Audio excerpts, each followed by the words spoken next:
Are Sesko, Benjamin Sesko, and Zubimendi, can't remember his first name, Martin, there we go. Are these guys a good fit for Arsenal? Are PSG here to stay, or is this just a flash in the pan? And which Premier League team, in my opinion, has had a successful season, right? Obviously, barring Liverpool, of course. Which Premier League top 5 team has had a successful season? I'm going to get into that now. So, Benjamin Šeško, the search for Arsenal's needed striker. This is interesting. If you ask me, Šeško wasn't really my first choice. Welcome, guys. Also, as you can see, my background is not my normal background. It is baking here, but it's beautiful. Nice in Albania. Yes, Benjamin Šeško, Arsenal striker race. I mean, we saw the stats that no Arsenal player has broken the 20-goal barrier in the Premier League since Aubameyang scored 22 back in the 2019-2020 season. So we're talking, it's been, 5 to 6 years since we've had a striker scoring 20 goals for us in the league, right? Havertz was our top scorer this season with 9, so we need a striker, absolutely. What type of striker do we need? If you ask me, we need someone who's physical, someone who's a nuisance of a forward that causes problems, but you're also ice cold in the box, right? And if I look at all of these characteristics, I would have picked Isak. He was my number one choice because he ticks all of those boxes. But I think Newcastle have made it very clear they're not really going to sell him, and they got Champions League this season as well, so it is what it is. But if you ask me who my second choice would have been, it would have been Gyökeres. I know much has been made of the fact that Arsenal are in for both of them, and we've agreed terms with both of them and whatnot, but it looks like we're leaning towards Sesko. But I tell you what, Gyökeres, 26 years old, he's cut his teeth in the Championship, he's cut his teeth in the Primeira Liga, Portuguese league. And yes, of course, people are saying, yeah, all of those goals in Portuguese league don't translate to goals in the Premier League, and we use Darwin Núñez as an example, which is fair enough, right? But Falcao came from the Portuguese league. He was a good player. He scored goals for Atletico Madrid. He made that transition well. He won them. His goals won them the Europa League. His goals won Monaco the French league, the Farmers League, and people say Farmers League, but that season Monaco got to the semi-finals of the Champions League with Falcao and the team. I believe Juve were the team that knocked them out, but they knocked out City. They did bits, That Monaco team was a good team. Mbappe, Falcao. So you can come from the Premier League, from the Primeira Liga, the Portuguese league, and still bag goals. I'm more looking at the profile of the player. I look at Gyökeres. I think about the guy's strong. He's speedy. He's good in the air. He presses well. Obviously, a lot has been made about how, he does his best work in a team that plays in the transition. All of that stuff is true, but it's not to say he can't do it at Arsenal. I think we signpost players to systems and whatnot. Players can adapt. This is the same rubbish they said about Haaland, right? How well is he going to do at City? Possession, blah, blah, blah, blah, blah. Bro, the guy did bits in his first season, smashed it his second season, third season okay, but he's still a goal getter. He's still probably the best striker for me, probably second best striker in the league after Isak, right? But if we're talking pure goal scorer, he's the best in the league. Let's call a spade a spade. But now going on to Benjamin Šeško, I'm here for it. I want a striker, but if now reports are saying we're concrete talks for Benjamin Šeško, I'm here for it. I will take him. I've seen a lot said, he's 21, he's still kind of raw, blah blah blah blah blah. I'll be real. I was watching Šeško when we were linked with him last summer in the Euros, and to be honest, I didn't really see much that suggested that he's the guy. I didn't see that, right? I didn't see that for Slovenia. However, he does look like a good player. Like, he's 21 years old, but let's be real. 100 professional goals by the age of 21 is a good record, and I like that he's two-footed. I like that the clips I've seen of him, someone who actually strikes the ball with conviction.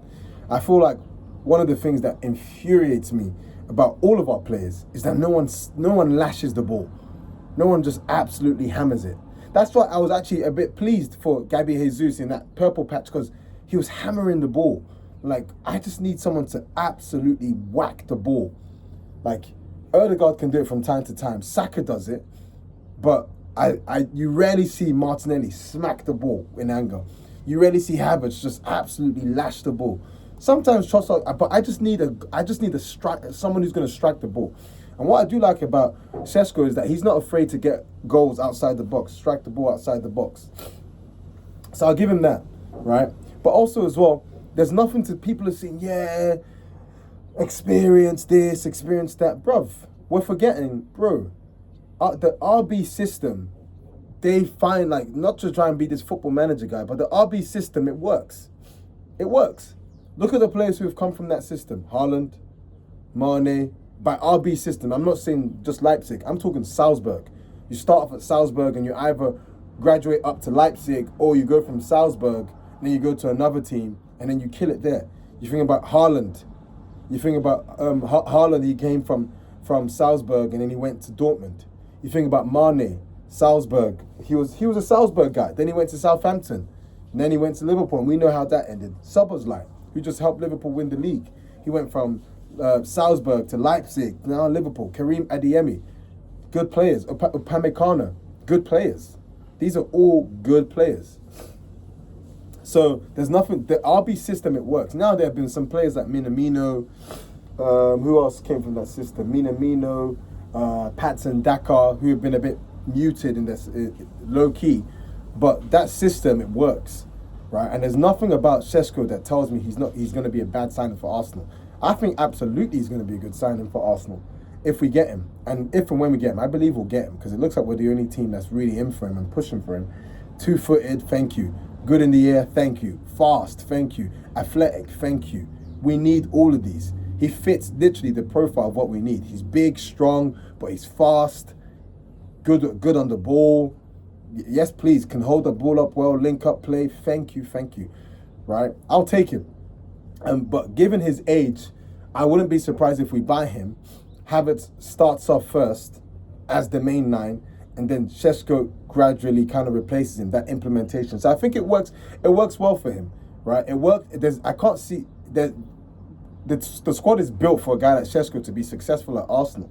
You know, yeah, he's going to come with a price tag, but there's not going to be that big pressure for him to start, because I know Arteta, you know, a guy like Havertz is not going to ride the bench a lot, right? So if we're buying a striker at 9, right, Havertz is probably going to start.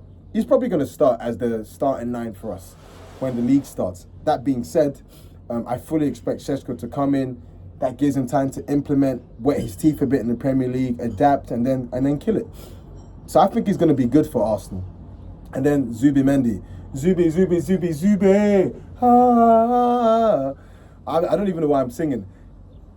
Like, I'm seeing reports, medical, blah, blah, blah. We haven't had a medical. We've been talking about this guy since January. It looks like we're going to get him. I'm just going to hang my hat on the fact that we'll get him. You know, I know he's made comments about Alonso and stuff, but I think we'll get him. I think Arsenal will get him. It's just the annoying thing. I don't know what it is, but every time we go for a play, we move so slow. Which I'll talk about towards the end of this video.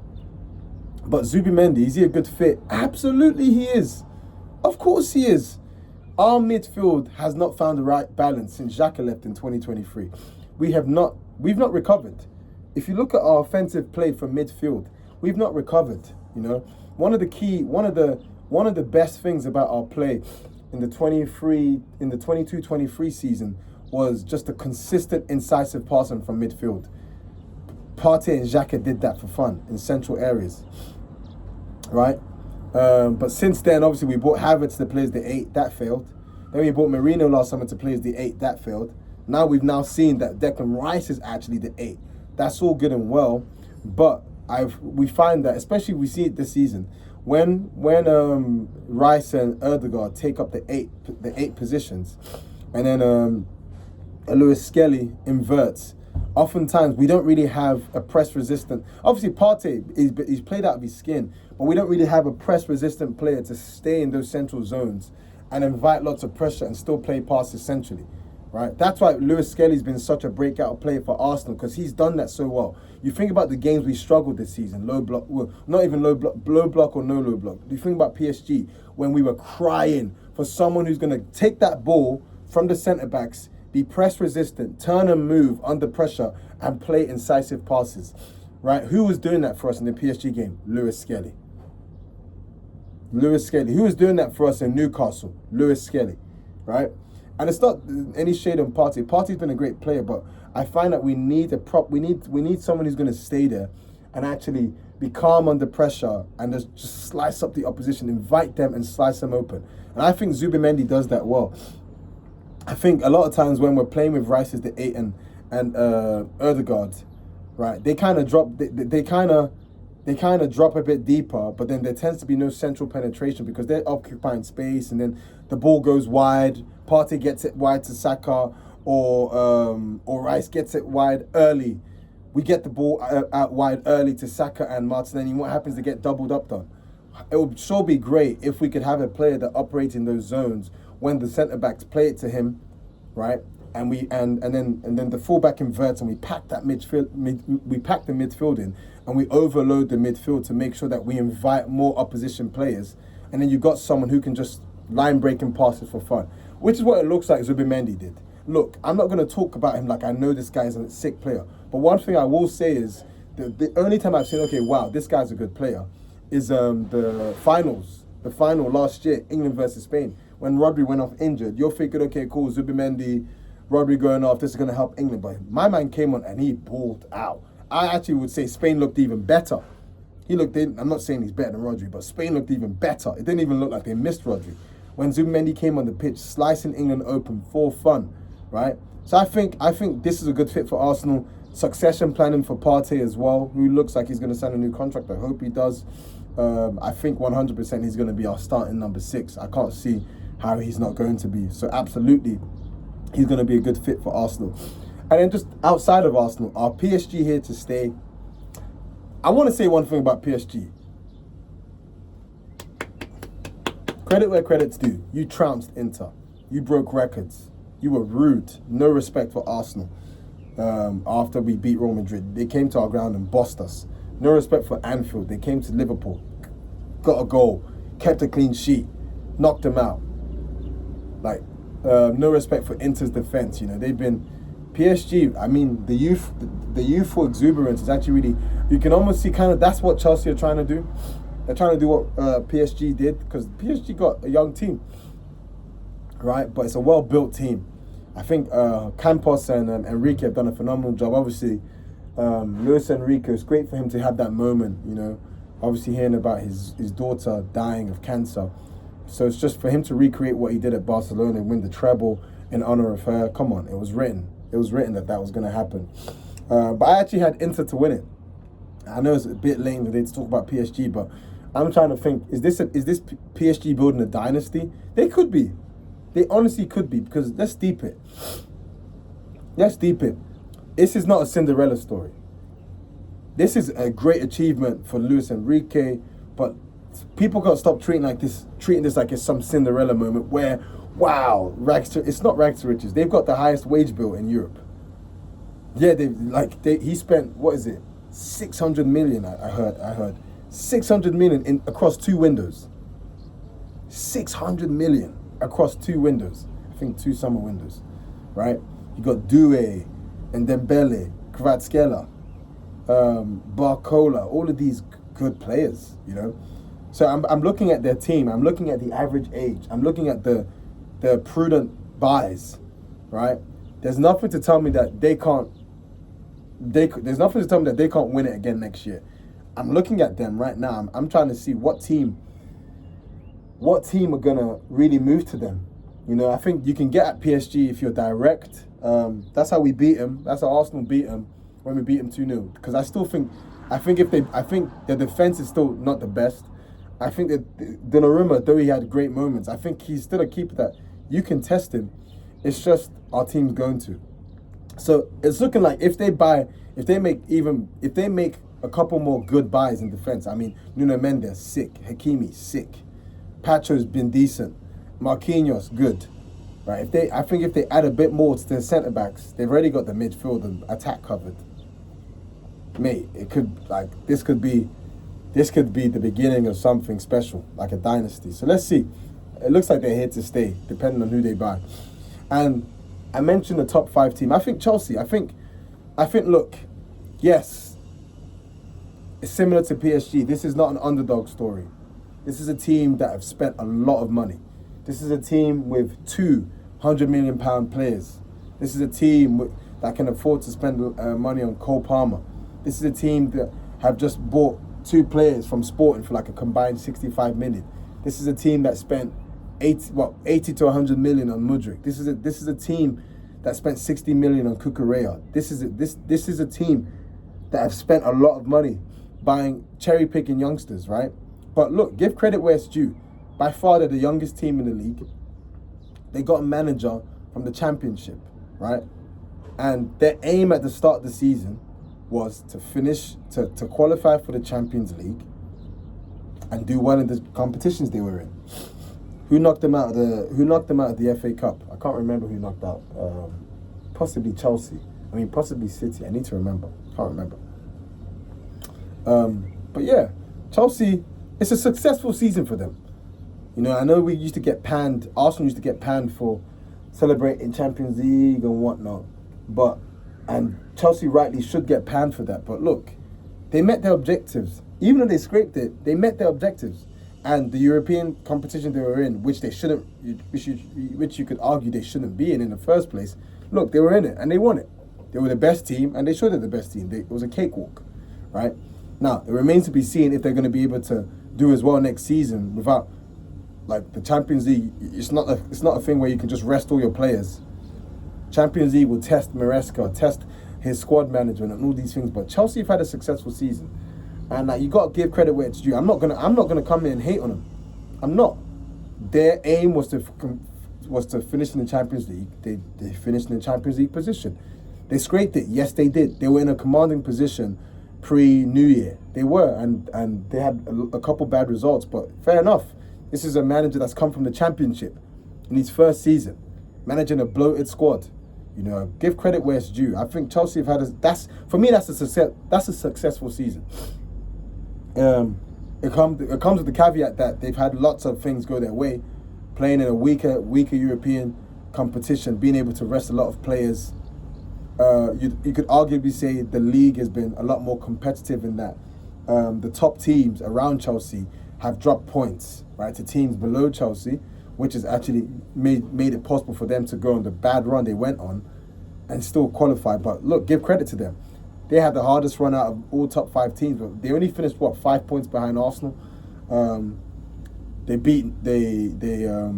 lost to Newcastle away, but games that people didn't back them to win, they won. They went to Forest, beat them. Their defense was very, very resilient. I think you got to give credit to them. Chelsea had a successful season, and this is coming from me as an Arsenal fan. We were disappointed. Though we finished on top of Chelsea, we had a disappointing season because our objective this season was to win the league and land a big trophy. We didn't. Not only did we not land a big trophy, we did not land a trophy. So for Chelsea's objectives were qualify for the Champions League and land the trophy. They did. So that's a successful season to me. So Arsenal fans, you can't hate on Chelsea or talk down on the Conference League. They won something. So yeah, so that's what I wanted to say, guys. I'm gonna go back to enjoying my time here in Albania with my wife. Let's see what happens. And for the love of football, Arsenal, just get a move on with these deals. I don't want to be this guy that moans and complains, but why is it always our deals that just take ages? You always hear these weird things like, yeah, I even heard one thing, yeah, both clubs, the reason with Zubimendi is both clubs want to make sure that the transfer is done in the accounting year from July. Why is it always us when I hear these weird stuff?